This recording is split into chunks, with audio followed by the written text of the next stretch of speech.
காஞ்சிபுரத்துல பல்லவ ராஜா ஒரு கோவில் கட்டினார், கைலாசநாதர் கோவில். அதுக்கு கும்பாபிஷேகம் பண்றதுக்கு ஒரு நாள் குறிப்பிட்டு அதுக்கு வேண்டிய ஏற்பாடுகள்லாம் பண்ணினார். முதல் காரியமா கடவுளை வேண்டிக்கிட்டார், நீங்க இந்த கும்பாபிஷேகத்துக்கு நேர்ல வந்து கலந்துக்கணும்னார். கடவுள் அந்த ராஜா கனவுல வந்தார், நீ கும்பாபிஷேகம் வச்சிருக்கிற அதே நாள்ல அதே நேரத்துல எனக்கு இன்னொரு ஊர்ல ஒரு கும்பாபிஷேகம் இருக்குது, அதுக்கு போக வேண்டியிருக்கு. அதாவது திருநின்ற ஊர்ல என்னுடைய பக்தர் ஒருத்தர், அவரும் ஒரு கோயில் கட்டி கும்பாபிஷேகம் செய்யறார், நான் அதுக்கு போக வேண்டியிருக்கு, அதனால உன்னுடைய தேதியை நீ மாத்தி வச்சுக்கோ அப்படின்னார். கடவுள் தான் எங்கேயும் இருக்கிறவராச்சே, அவர் நினைச்சா 2 இடத்துலயும் இருந்து கோயில் கும்பாபிஷேகத்தை நடத்த முடியாதா? ஏன் அப்படி செய்யல? அது ஒரு முக்கியமான காரணத்துக்காகத்தான்.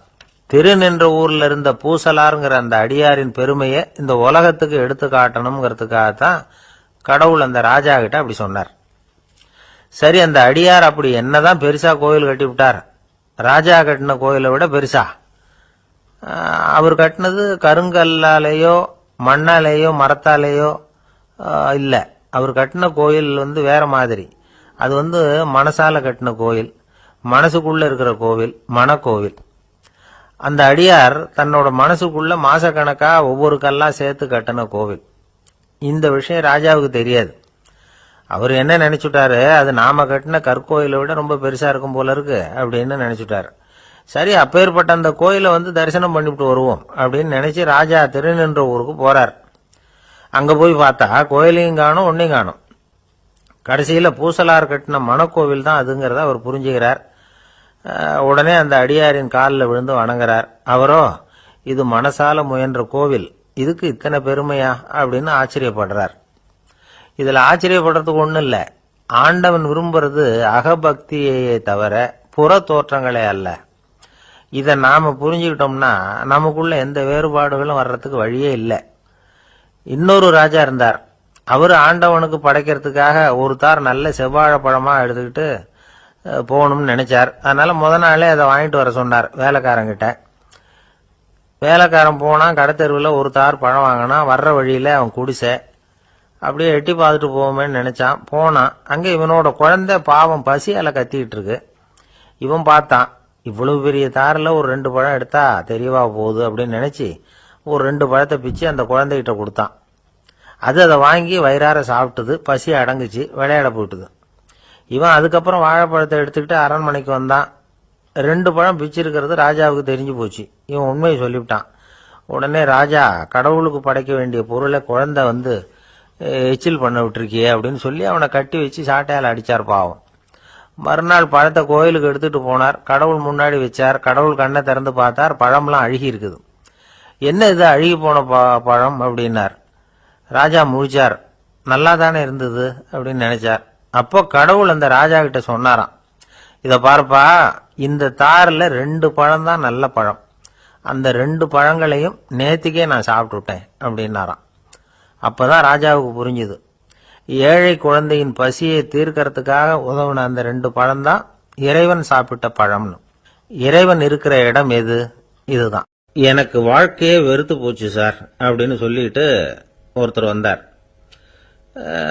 கொஞ்ச நேரம் பேசினதுக்கு அப்புறம் அவர் அப்படி சொல்லியிருந்தா அதுல ஒரு அர்த்தம் இருந்திருக்கும். வர்றதுக்கு முன்னாடியே வாழ்க்கை வெறுத்து போச்சுன்னு சொல்லிட்டு வர்றார். என்ன சார் விஷயம்னு விசாரிச்சோம். எங்க வீட்டுல தினம் 3 வேளையும் ஒரே மாதிரி சாப்பாடு சார், வித்தியாசமே கிடையாது.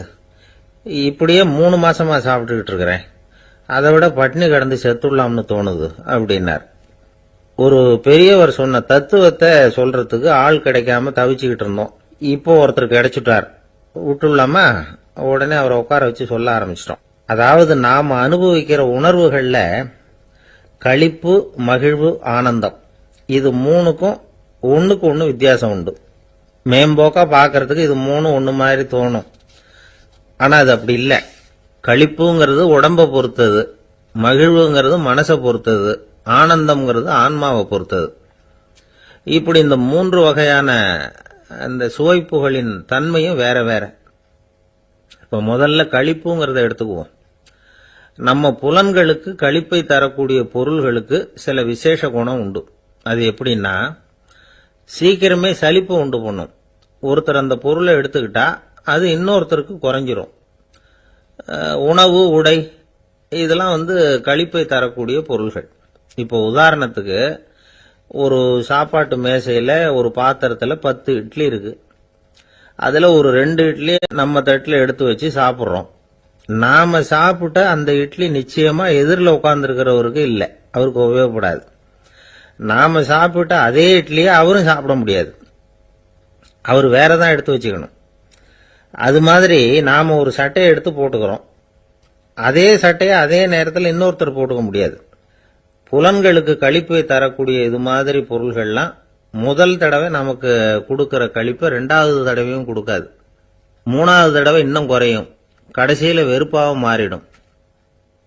ஒவ்வொன்னா இட்லியை தொடர்ந்து சாப்பிடுறோம்னு வச்சுக்கோங்க, முதல் இட்லி தரக்கூடிய சுவையை 30வது இட்லி தராது.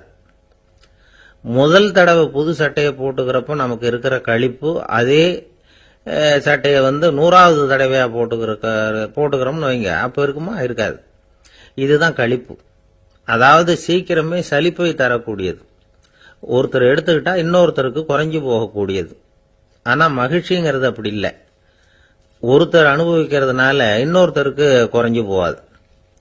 இப்ப காலையில சூரியன் உதயம் ஆகிறத பார்த்து சந்தோஷப்படுறோம், அதையே இன்னொருத்தரும் பார்த்து சந்தோஷப்படலாம். ஒரு நல்ல சங்கீதத்தை கேட்கிறோம், ஒரு அழகான ஓவியத்தை ரசிக்கிறோம், நீங்க ரசிக்கிற அதே நேரத்தில் இன்னொருத்தரும் அதை ரசிக்கலாம். அதனால அது குறைஞ்சு போறதில்ல. இது மகிழ்வு. ஆனா ஒண்ணு, ஒரே பாடலை திரும்ப திரும்ப கேட்டுக்கிட்டு இருந்தா கடைசியில் அலுப்பு தட்டும். அதாவது மகிழ்வுங்கிறது எப்படின்னா, மற்றவங்களோட பகிர்ந்து கொள்றதுனால குறையாது. ஆனா ஒரே பொருள் மீண்டும் மீண்டும் அனுபவிப்ப தர்றப்போ முதல்ல மகிழ்வு அதிகரிச்சு அதுக்கப்புறம் அது மங்கி மறைஞ்சு போயிடும். இதுதான் அந்த மகிழ்வுங்கிறதுக்கு இலக்கணம். சரி, இப்போ 3வதா சுகம் தரக்கூடிய ஆனந்தம்ங்கிறது எப்படின்னா, இது நமக்கு உள்ளே இருந்து சுரக்கிறது. மனசு சலனங்கள்ல இருந்து விடுபடுறப்போ இந்த ஆனந்தம் நமக்கு கிடைக்கும். இது நிலையான சுகம், ஆத்ம சுகம். களிப்பிலிருந்து மகிழ்வுக்கும், மகிழ்விலிருந்து ஆனந்தத்துக்கும் செல்றதுதான் மனிதன் நடத்த வேண்டிய முக்கியமான பயணம். இவ்வளவு விஷயத்தையும் கேட்டுட்டு இந்த காலத்து பையன் ஒருத்தன் வந்தான். சார், இப்போ நீங்க ஒரு சாப்பாட்டு மேசையில ஒரு 10 இட்லி வைக்கிறீங்க, என்ன உட்கார வைங்க, எதிரில் இன்னொருத்தனை உட்கார வைங்க, நான் களிப்பு மகிழ்வுலாம் தாண்டி நேரடியா ஆனந்தத்துக்கு பயணம் பண்ணி காட்டுறேன் அப்படின்னா. ஒன்னும் புரியல அவன் சொன்னது. அது எப்படி, என்ன பண்ணுவ நீ அப்படின்னு சொல்லி கேட்டோம் ஆச்சரியமா. 2 இட்லி சாப்பிட்டா தானே சார் களிப்பு, நான் 10 இட்லியும் மொத்தமா சாப்பிட்டுருவேன், அடுத்தவனுக்கு எதுவும் கிடைக்காது, அவனுக்கு கிடைக்காதபடி நாமே சாப்பிட்டுறோம்ல, அதுதானே நமக்கு ஆனந்தம் அப்படின்னு அதுக்கு ஒரு விளக்கம் சொல்றான்.